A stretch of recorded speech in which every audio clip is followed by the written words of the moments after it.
Welcome back, everybody, for another tutorial on how to use Fusion 360. What we're going to do today is we are going to be making a vase. In doing so, we're going to use a couple new commands. We're going to loft, we're going to shell, and then we're going to use a command that we've used before, but we're using it in conjunction with everything else, and that's going to be a revolve. So let's go ahead, let's take a look at some vases. What's generally going to happen is I am going to make a vase that looks kind of like these shapes. We've got some basic dimensions to help us out. And then we are going to um, see how it all looks. So what we're going to do is first go back to our environment. So we're in Autodesk Fusion 360. We're going to take a look here. And my measurements were in inches. So I'm just going to make sure that I change that to inches, hit OK. And now I am set up to be able to work with those objects. Because if you take a look, that double tick mark behind the end of each of these numbers sets me up to have something in inches. So what I'm going to want to do is I'm going to want to look at this object, and I can see it changes in size and shape as it goes up. So what I'm going to want to do is I'm going to want to make a whole bunch of different layers as if I took slices out of this. And I am going to then use that loft tool that I was talking about. So somewhere between 30, 37 inches is what I'm going to be shooting for. So what I need to do is I need to take a look. We've got our planes under our origin. These are going to be important to us, and because we're going to use those to offset and set up what we're working on. So if you take a look, we're just going to use the basic offset plane, and I'm going to click and hold on my first plane that I'm choosing it from, and then I am going to offset planes from there.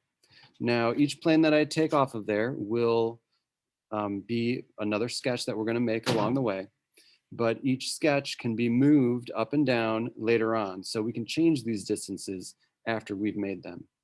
And I'm just going to make a bunch to start with, and then we're going to draw some parts of the object on there. And then once we loft, we can go ahead, we can keep changing some of the sizes and other numbers as we go along. So remember, we were going about 30 inches tall for the whole thing. So I'm just going to give some guesstimates here of what I might want. So my first one, I'll just go 2 inches.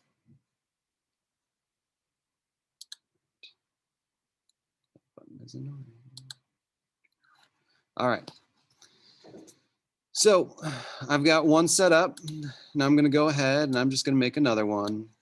I'm just going to pull these off of each other. That way I can change the distance between them instead of changing them from here. Sometimes you might just want to keep pulling them from that same sketch, so they're all from that same sketch. All right, another 2.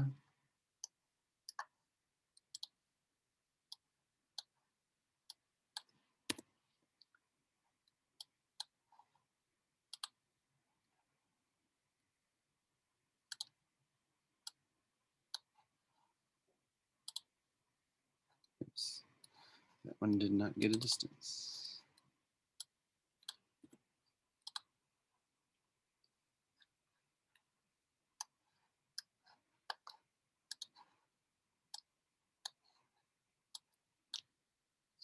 Six.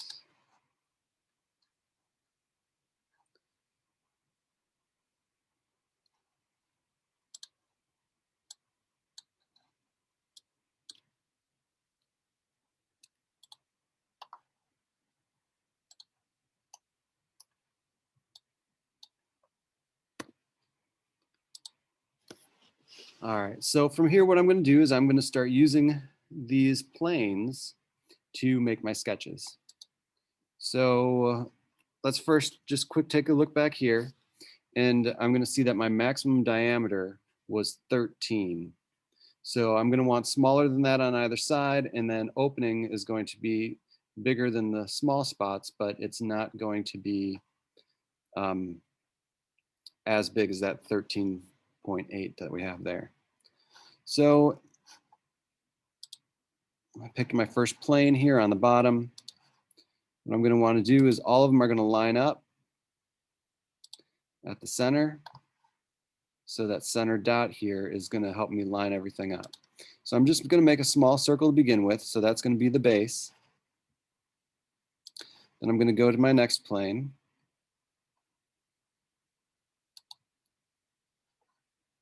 And then I'm going to start bringing out my size.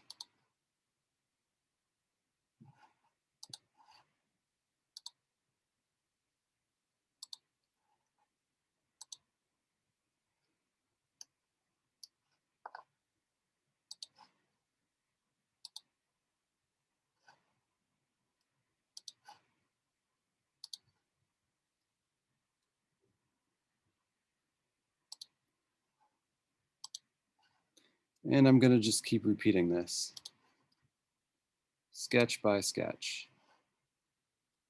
Now what I'm doing is I'm just following the basic shape. Remember to start with, I went from small to larger to make it grow in size, and then it's coming back in, and then I'm going to have it go up. So you can kind of see a profile here where it's going to sweep out, come back in, and then start going up.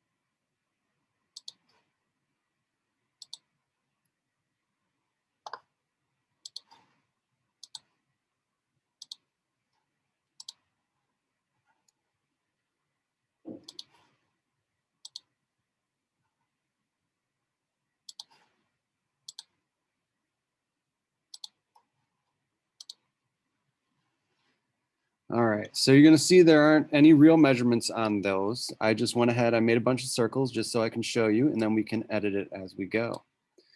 So now that I have all those circles, I'm going to go down to my loft, and I can go piece by piece and make this into a shape.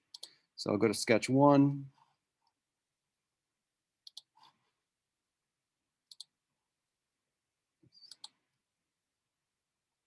All right, so I selected sketch 1, and then I've got to select the area in that sketch. I'm going to sketch 2, sketch 3, sketch 4, sketch 5.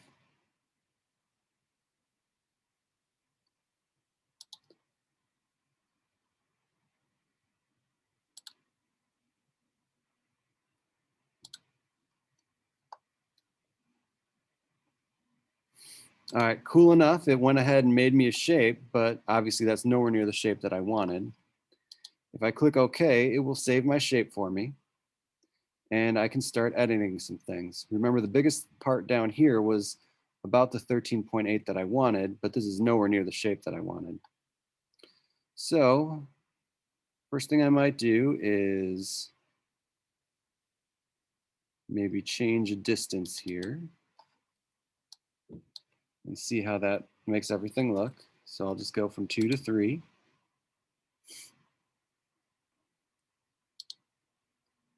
Should have updated. Let's see, sketch 1, sketch 2. I'm going to go to my sketch. I'm going to make my circle a little bigger, finish that sketch. Now you can see it's more of a bulbous shape like the one up above, or the one that we were looking at originally, but it's not as drawn out as what we want to be. So we can change some of these numbers up. So let's see, sketch 1. If I make that one 4,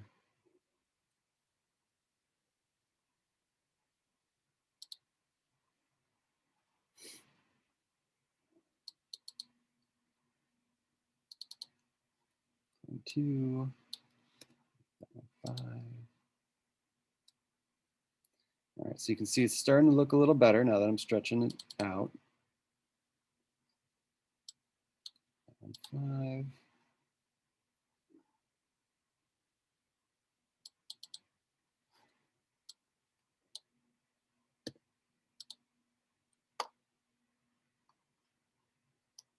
Right, starting to look more like a shape that I was looking for. Of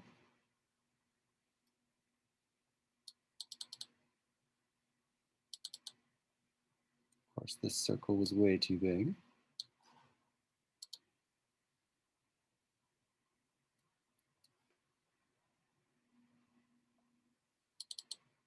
Go and change some of the other circle sizes. You can see we can manipulate this and it keeps changing it to be a different shape and keeps updating our object. So we can keep this up until we get the shape approximately to where we want it to be. All right, I'm going to call that good enough for now on my end. And we have a basic shape for our vessel.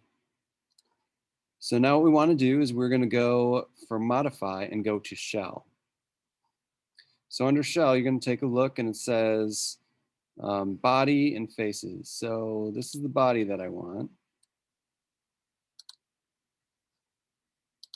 But that's the face that I want.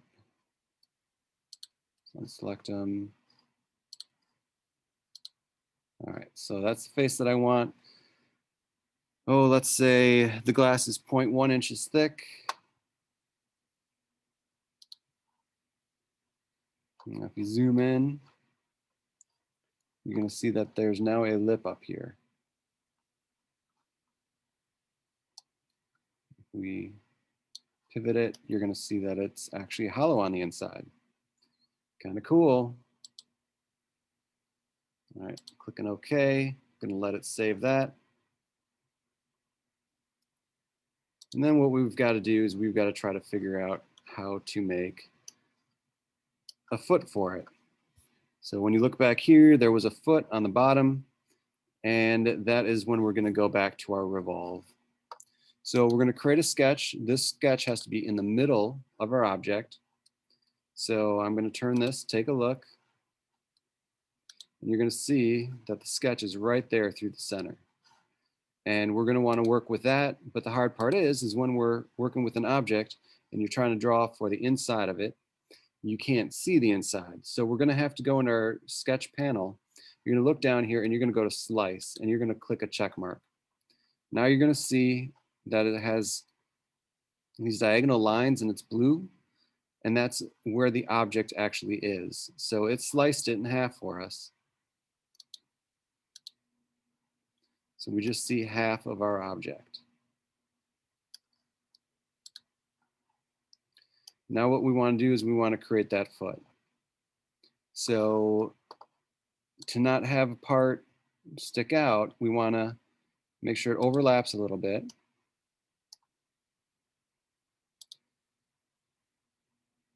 I can flare this out.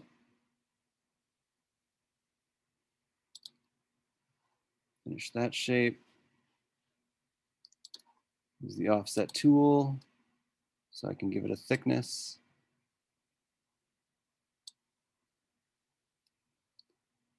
You don't want it too much thicker than the rest of the body, but you want to be about the same size. Click OK. Now I'm going to create a line to finish this end off. And I am not going to go all the way to the end of the line because if you take a look, the end was actually sticking out.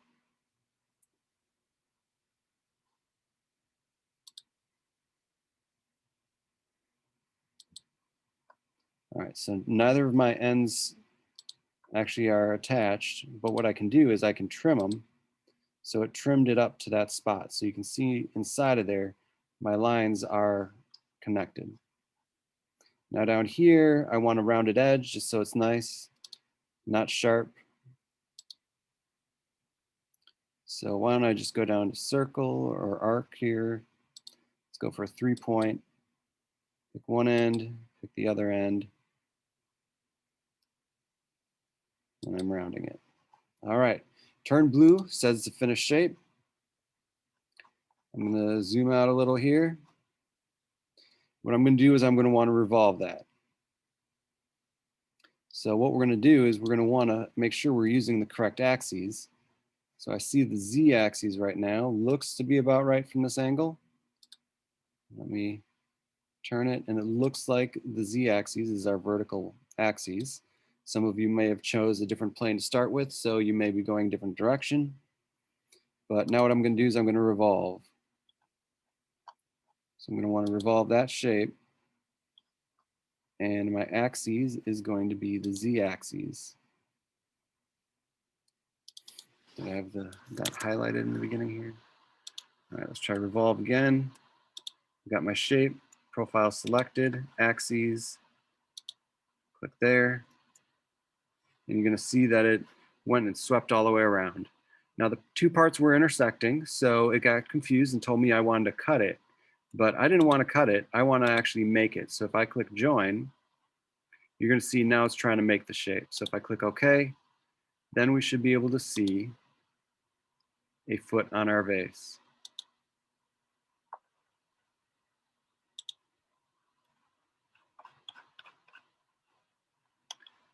Ta-da, we've got a vase.